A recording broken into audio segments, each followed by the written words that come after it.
I think that Goodman has a very interesting relationship, both nationally and Chicago, because we live in such a diverse, extraordinary city. I started my career in the 70s running a very small theater on Howard Street called the Wisdom Bridge Theater, and I sort of saw it my duty to throw rocks at the Goodman Theater, which was the big theater at the time. Lo and behold, eventually I find myself as the artistic director, but fully aware that smaller companies are doing the same thing with us.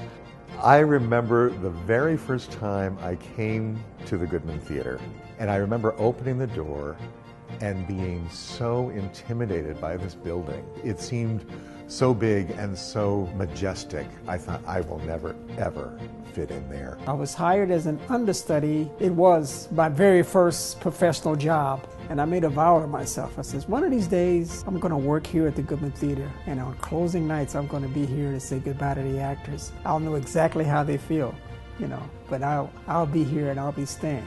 Well, it took me 20 years, but I finally got here. And every day in February, no matter what the weather was, I would walk to work so that I could cross the bridge and look at the sign hanging down and think, holy shit.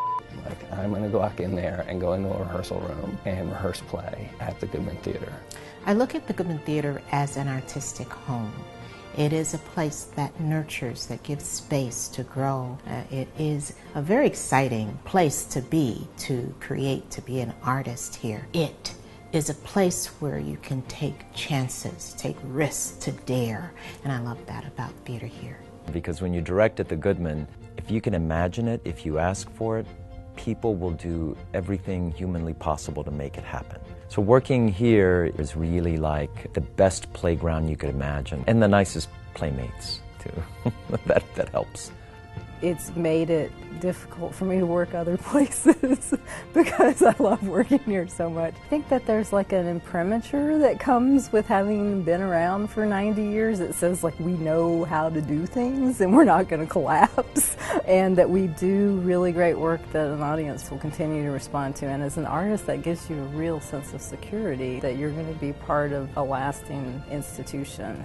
It's behaving in the best sense of the word like a nothing to lose, small, just starting out, adventuresome, risky little theater company. Most of everyone has been there 20, 30 years, and yet they're acting in this youthful sort of way. How many actors have the opportunity to play the parts that I played with Bob? He said to me a long time ago, before he was running the Goodman Theater. We were in a coffee shop at the time, and he said, you and I are going to work together a lot, and we're going to do great plays. I said, okay, but who's going to pay for the coffee? How do you say thank you for most of your life, for most of the great moments of your life? It's hard to say that. It's hard to figure it out. So, thank you to the Goodman Theater.